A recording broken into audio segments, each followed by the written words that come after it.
2005 সাল থেকে গ্রামীণ ব্যাংকের প্রতিষ্ঠাতা মোহাম্মদ ইউনুস তিনি ক্লিন্টন ফাউন্ডেশনে টাকা দিয়ে আসছেন যে গরিবের ব্যাংকার গরিবের কাছ থেকে অর্থ নিয়ে উচ্চ সুদে ঋণ দিয়ে যিনি গরিবের ভাগ্য পরিবর্তনের কথা বলছেন তিনি কোন প্রক্রিয়ায় বাংলাদেশ থেকে এই পরিমাণ অর্থ বিদেশে নিয়ে গেলেন যে তিনি ক্লিন্টন পরিবারের সঙ্গে সরাসরি লাখ লাখ ডলার ডোনেশন দিয়ে সম্পর্ক গড়ে তুললেন এবং 1 লাখ থেকে 2.5 লাখ ডলারের বিভিন্ন সময়কার ডোনেশনের খবর তারা প্রকাশ করে। এখন বাংলাদেশে ইউনুস বিরোধী পক্ষ বরাবর প্রশ্ন তুলে এসেছেন, শেখ হাসিনা বাংলাদেশে বিভিন্ন সময় তার বক্তব্যে প্রশ্ন তুলেছেন। যতই সার্জিস এখন এনসিপির নেতৃত্ব দিক, ভেতরে ভেতরে মনে একটু একটু মায়া আছে আওয়ামী লীগের জন্য, যুবলীগের জন্য, ছাত্রলীগের জন্য, কারণ বঙ্গবন্ধুকে নিয়ে যেই পরিমাণ ফেনা এই মুখে তুলছে, অন্তরে যে কিছু ছিল ওই মুহূর্তে তা কিন্তু না। শেখ হাসিনা সারা দেশে বিদ্যুৎ সরবরাহ নিশ্চিত করেছিলেন এবং তা নিয়ে তাকে কম সমালোচনা সহ্য করতে হয়। তিনি ভারত এবং নেপালের কাছ থেকে বিদ্যুৎ এনে বাংলাদেশকে আলোকিত করতে চেয়েছিলেন, পেরেও ছিলেন, আপনি সেটা জানেন। কিন্তু ইউনুস সরকার সেই দেশকে আবার অন্ধকারে ডোবাতে চাইছে। আদানি বিদ্যুৎ সরবরাহ বন্ধের হুমকি দিয়েছে। কি হবে যদি ভারতের আদানি কোম্পানি বিদ্যুৎ সরবরাহ বন্ধ করে দেয়? আসসালামু আলাইকুম প্রিয় দর্শক, নতুন একটা ভিডিওতে সবাইকে স্বাগত। তো ইতিমধ্যে আপনারা অনেকগুলো ভিডিওর অংশবিশেষ দেখেছেন, তো দেখে নিশ্চয়ই বুঝতে পেরেছেন যে ভিডিওটা আসলে কতটা গুরুত্বপূর্ণ এবং আকর্ষণীয় হতে চলেছে।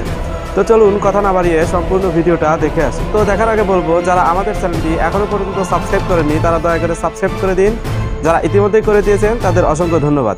তো চলুন কথা না বাড়িয়ে একটি লাইক দিয়ে সম্পূর্ণ ভিডিওটা দেখে আসি। তখন এপি সেই খবরে লিখে সেই 2005 সাল থেকে গ্রামীণ ব্যাংকের প্রতিষ্ঠাতা মোহাম্মদ ইউনুস তিনি ক্লিন্টন ফাউন্ডেশনে টাকা দিয়ে আসছেন এবং 1 লাখ থেকে 2.5 লাখ ডলারের বিভিন্ন সময়কার ডোনেশনের খবর তারা প্রকাশ করে। এখন বাংলাদেশে ইউনুস বিরোধী পক্ষ বরাবর প্রশ্ন তুলে এসেছেন, শেখ হাসিনাও বাংলাদেশে বিভিন্ন সময় তার বক্তব্যে প্রশ্ন তুলেছেন যে গরিবের ব্যাংকার গরিবের কাছ থেকে অর্থ নিয়ে উচ্চ সুদে ঋণ দিয়ে যিনি গরিবের ভাগ্য পরিবর্তনের কথা বলছেন তিনি কোন প্রক্রিয়ায় বাংলাদেশ থেকে এই পরিমাণ অর্থ বিদেশে নিয়ে গেলেন যে তিনি ক্লিন্টন পরিবারের সঙ্গে সরাসরি লাখ লাখ ডলার ডোনেশন দিয়ে সম্পর্ক গড়ে তুললেন। ক্ষমতাচ্যুত হওয়ার 15 মাস বাদে শেখ হাসিনা যে স্পষ্টতই বুঝেছেন যে ডক্টর মোহাম্মদ ইউনুস সরকারের তাকে নানা রকম নামে দুর্নামে দুর্নীতির অভিযোগে, হত্যার দায়ে, নির্যাতনের অভিযোগে ঢালাওভাবে অভিযুক্ত করার যে প্রচেষ্টা ডক্টর মোহাম্মদ ইউনুসের বিভিন্ন আন্তর্জাতিক সংবাদ মাধ্যমে সাক্ষাৎকার দেওয়ার মাধ্যমে বা বিভিন্ন ফোরামে যোগাযোগ করার মাধ্যমে সেটা একরকম ভেস্তে গেছে। আন্তর্জাতিক সংবাদ মাধ্যম সহ আন্তর্জাতিক ফোরামগুলো তার সঙ্গে আলোচনায় রাজি, জানতে আগ্রহী তার আগামীর পরিকল্পনা কি কিংবা 2024-এর ঘটনাবলী সম্পর্কে তার ভাষ্যটাই কি। শেখ হাসিনা এর পাশাপাশি এটাও বুঝেছেন যে নিজের ইমেজ দিয়ে বা নিজেকে একটা ব্র্যান্ডে পরিণত করে যেই ডক্টর মোহাম্মদ ইউনুস বিরাট সাম্রাজ্য গড়ে তুলেছেন, অন্যদিকে পুরস্কৃত হয়েছেন গরিবের ব্যাংকার হিসেবে, আন্তর্জাতিক সংবাদ মাধ্যমের কাছে এই প্রশ্নটাও তোলা জরুরি যে গরিবের ব্যাংকার হত দরিদ্র মানুষকে উচ্চ সুদে ঋণ দিয়ে তাদের উন্নয়নে ভূমিকা রাখবার দাবিদার এই ব্যাংকারের কাছে এত এত অর্থ কি করে এলো?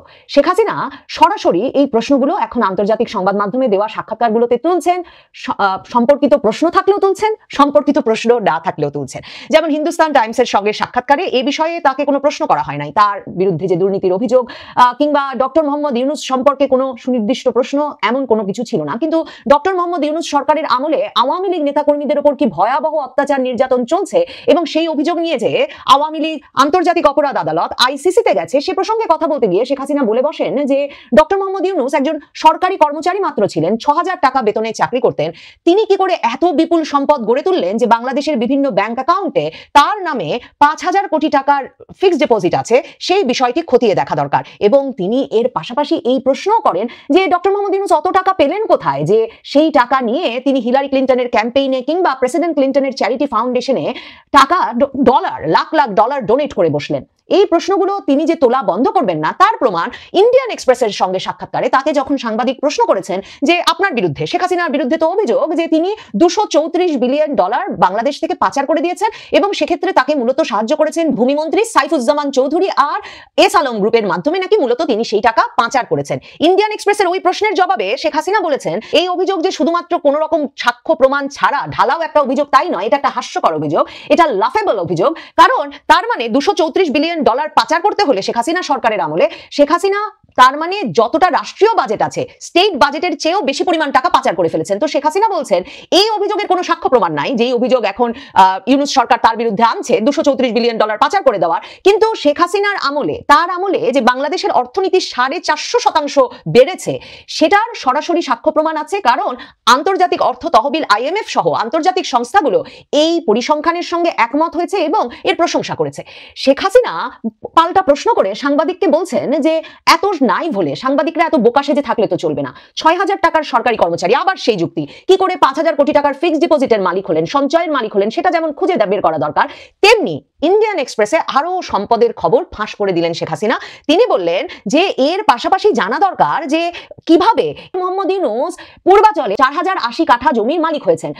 শেখ হাসিনার বিরুদ্ধে পূর্বাচলে জমি, রাষ্ট্রীয় জমি তার আত্মীয় স্বজনকে দেওয়ার অভিযোগে এখন মামলা চলছে এবং সেখানে তার পুত্র কন্যা সহ সকলকে অভিযুক্ত করা হয়েছে। শেখ হাসিনার সেসব অভিযোগে যেই জমিগুলোর বিষয়ে অভিযোগ আনা হয়েছে সেগুলো 5 কাঠা করে জমি, সরকারি জমি নাকি বরাদ্দ হয়েছে শেখ হাসিনা এবং তার পরিবারের নামে, সেই বিরাট মামলা চলছে দুর্নীতি দমন কমিশনে। শেখ হাসিনা বলছে 4,080 কাঠা জমি কি করে ডক্টর ইউনূস পেলেন পূর্বাচলে, সেটা সাংবাদিকদের এখন খতিয়ে দেখা উচিত। তিনি সুনির্দিষ্টভাবে বলছেন যে ওই পূর্বাচলের সেই 4,080 কাঠা জমিতে নিসর্গ নামে একটা রিসর্ট, অবকাশ কেন্দ্র প্রতিষ্ঠা করেছেন ডক্টর ইউনূস। সাংবাদিকদের এই বিষয়টা তো খতিয়ে দেখা দরকারই যে এই নিসর্গের মালিক কে, এবং সাংবাদিকদের আরো খতিয়ে দেখা উচিত বলে শেখ হাসিনা খবর ফাঁস করছেন আন্তর্জাতিক সংবাদ মাধ্যমে যে ঢাকার উত্তরাতেও ডক্টর ইউনূস 300 কাঠা জমি কিনেছেন। এগুলো কি সর্বৈব মিথ্যা অভিযোগ? শেখ হাসিনা মিথ্যা অভিযোগ তুলে ধরছেন 15 মাস পরে আন্তর্জাতিক সংবাদ মাধ্যমের কাছে এসে। সংবাদ মাধ্যমে লিখিত উত্তরে সেই অভিযোগগুলো তাহলে এখন তো অস্বীকার করা দরকার, ব্যাখ্যা করা দরকার ডক্টর মোহাম্মদ ইউনূসের।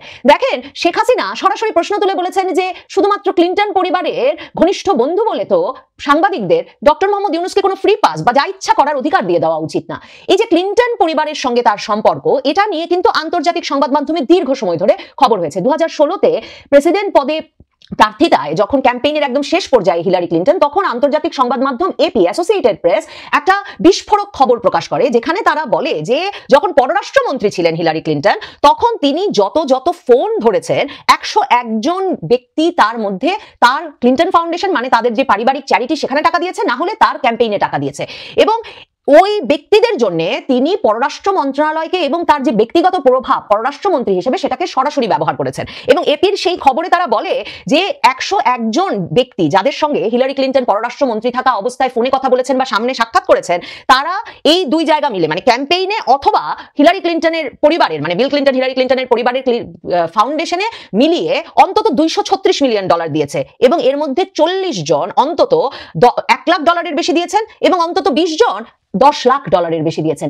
এই খবরটিতে, এপির সেই বিস্ফোরক খবরটিতে, যেটি বলা হয় বিরাট ভূমিকা রাখে হিলারি ক্লিন্টনের ইন্টিগ্রিটি, সততা নিয়ে ওই প্রেসিডেন্ট ক্যাম্পেইনের শেষ দিকে প্রশ্ন তুলতে এবং হিলারি ক্লিন্টনের পরাজয়ের একটা মুখ্য ভূমিকা পালন করে, সেই খবরটাতে কথাও বলা হয় সবচেয়ে বড় যে খবরটা আসে সামনে সেটা ডক্টর মোহাম্মদ ইউনূস সম্পর্কে। সেখানে বলা হয় যে among those granted time with Clinton, একজন internationally known economist doctor Mohammad Yunus, তিনি সরাসরি তার বাংলাদেশ সরকার যে তাকে তার গ্রামীণ ব্যাংকের পদ থেকে সরে যেতে বলছে, এই বিষয়টি নিয়ে বাংলাদেশ সরকারের উপর চাপ প্রয়োগের অনুরোধ জানান এবং 3-3 বার হিলারি ক্লিন্টন তার সঙ্গে এই বিষয়ে দেখা করেন। তখন এপি সেই খবরে লিখে সেই 2005 সাল থেকে গ্রামীণ ব্যাংকের প্রতিষ্ঠাতা মোহাম্মদ ইউনূস তিনি ক্লিন্টন ফাউন্ডেশনে টাকা দিয়ে আসছেন এবং $1 লাখ থেকে $2.5 লাখ বিভিন্ন সময়কার ডোনেশনের খবর তারা প্রকাশ করে।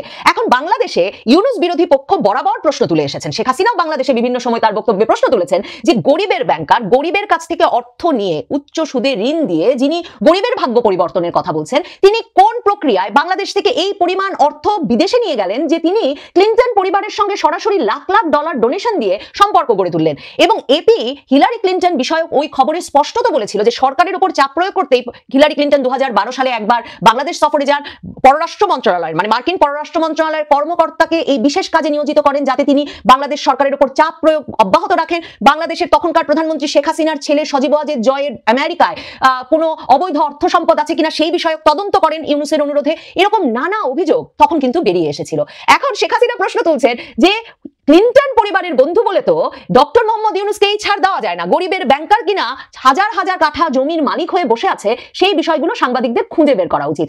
ডক্টর ইউনূসের সম্পদের পরিমাণটা কত বিশাল সেটার একটা অনুমান করা যায় যখন 666 কোটি টাকা কর মওকুফ করিয়ে নিলেন তিনি 2024-এর আগস্টে ক্ষমতায় এসে, এবং এর পাশাপাশি 5 বছরের জন্য কর অব্যাহতি নিলেন।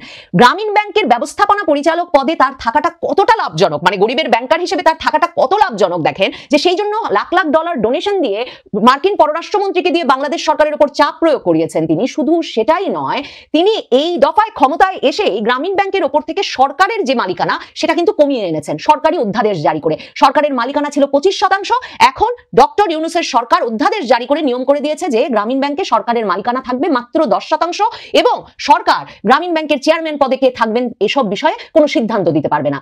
তার মানে গ্রামীণ ব্যাংক একটা সরকারি উদ্যোগে প্রতিষ্ঠিত প্রতিষ্ঠানটিকে তার হস্তক্ষেপে নিয়ে আসা, তার কুক্ষিগত করাটা কতটা গুরুত্বপূর্ণ আন্তর্জাতিক সংবাদ মাধ্যমে এই প্রশ্নগুলো শেখ হাসিনা ওঠানোর পর ডক্টর মোহাম্মদ ইউনূসকে নিশ্চয়ই এর উত্তর দিতে হবে। আর না হলে সারা পৃথিবীব্যাপী তিনি যে 3-0 তত্ত্ব প্রচার করতে কিংবা গরিবের ব্যাংকার হিসেবে বক্তৃতা দিয়ে বেরিয়ে পৃথিবীর এলিটদের সঙ্গে, মানে পৃথিবী এই যে ক্লিন্টনের মতো প্রেসিডেন্ট থেকে শুরু করে পৃথিবীর গুরুত্বপূর্ণ ব্যক্তিদের সঙ্গে সম্পর্ক রেখে এসেছেন, একই নৈশভোজে বসেছেন কিংবা ব্যক্তিগত সংলাপের সুযোগ পেয়েছেন, শেখ হাসিনা জানেন এই প্রশ্নগুলো নিয়মিত ওঠালে ডক্টর ইউনূসের সেই ইমেজ ক্ষতিগ্রস্ত হবে।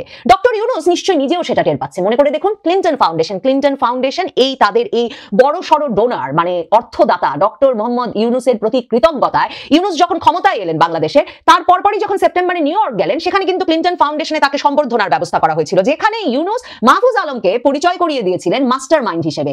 কই ইউনূসের এত বছরের কৃতজ্ঞ বন্ধু, যিনি পররাষ্ট্রমন্ত্রী পদে থেকে তার সর্বোচ্চ প্রভাব ইউনূসের জন্য বাংলাদেশ সরকারের বিরুদ্ধে খাটিয়েছিলেন, সেই ক্লিন্টন পরিবার তো এবার ডক্টর মোহাম্মদ ইউনূসকে আমন্ত্রণ জানালো না ব্যক্তিগত কোনো নৈশভোজেও। এবং ডক্টর মোহাম্মদ ইউনূসের এই যে সরকারি সফরের অর্থ কি তার তো কোনো গুরুত্বপূর্ণ লোকের সঙ্গে দেখা হচ্ছে না, সেই রকম একটা সময়ে ক্লিন্টনের সঙ্গে হিলারি ক্লিন্টনের সঙ্গে একটা ছবি তো ডক্টর মোহাম্মদ ইউনূসের নিউ ইয়র্ক সফরকে একেবারে জায়েজ করে ফেলতে পারতো। কই সেই ছবির ফটো সেশনেরও তো সুযোগ পেলেন না ডক্টর মোহাম্মদ ইউনূস।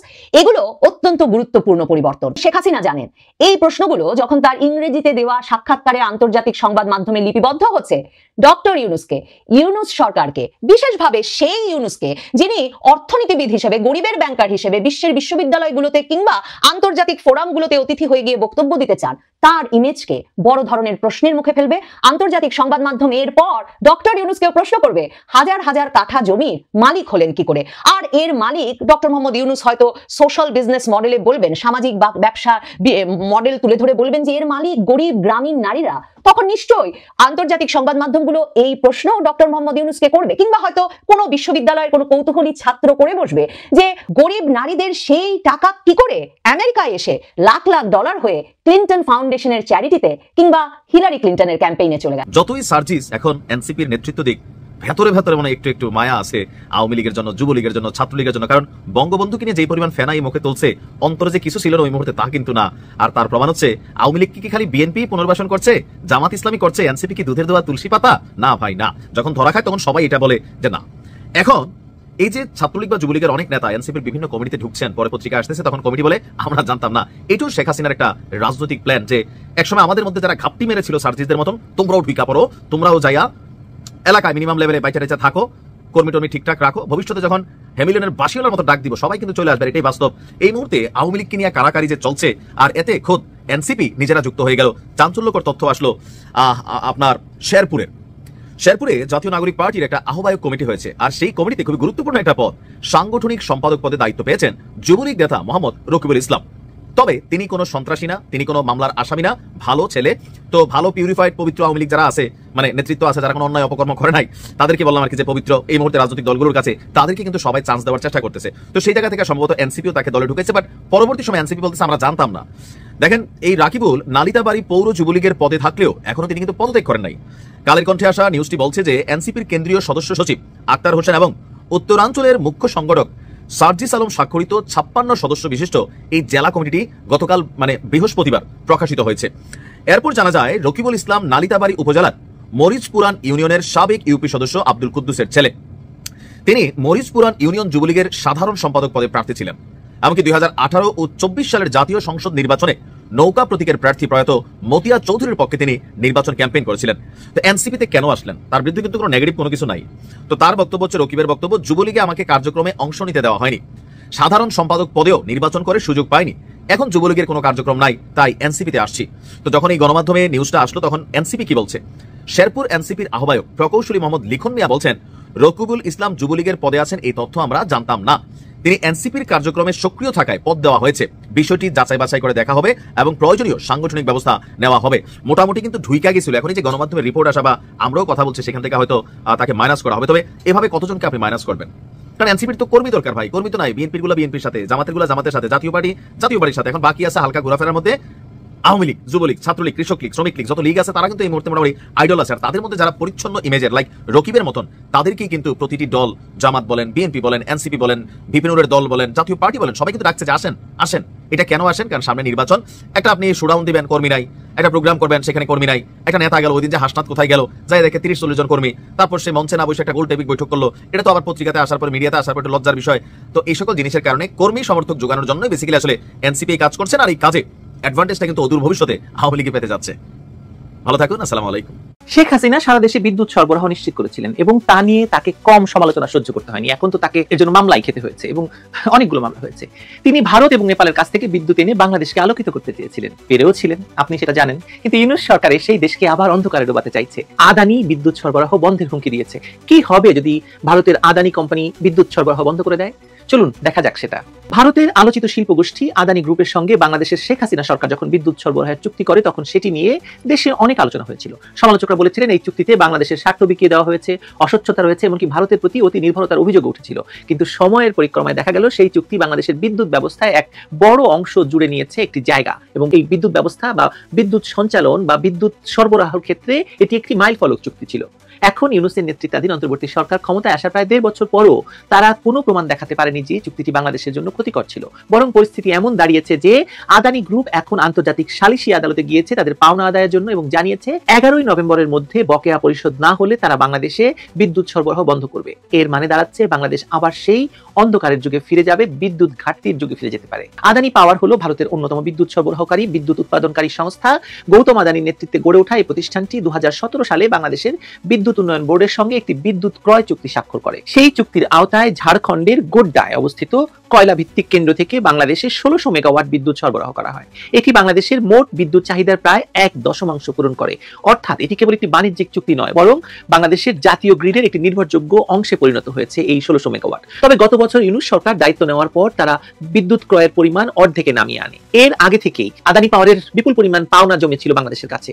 মে মাসে সেটি প্রায় $900 মিলিয়ন ছাড়িয়ে যায়, যা পরবর্তীতে কিছু অর্থ পরিশোধের পর একটু কমে আসে। কিন্তু এখনো প্রায় $496 মিলিয়ন পরিশোধ বাকি রয়েছে, যার মধ্যে $262 মিলিয়ন বাংলাদেশ নিজেরাই বিরোধহীন পাওনা হিসেবে স্বীকার করছে। 31 অক্টোবর আদানি পাওয়ারের ভাইস চেয়ারম্যান অবিনাশ অনুরাগ বাংলাদেশ বিদ্যুৎ উন্নয়ন বোর্ডের চেয়ারম্যানকে এক চিঠিতে লিখেছেন তারা দীর্ঘদিন ধরে অনুরোধ করেও বকেয়া আদায় করতে পারেননি। ফলে 2017 সালের চুক্তির 13(2) ধারা অনুযায়ী বাংলাদেশ 10 নভেম্বরের মধ্যে পাওনা পরিশোধ না করলে কোম্পানিটি 11ই নভেম্বর থেকে বিদ্যুৎ সরবরাহ বন্ধ করার অধিকার প্রয়োগ করবে।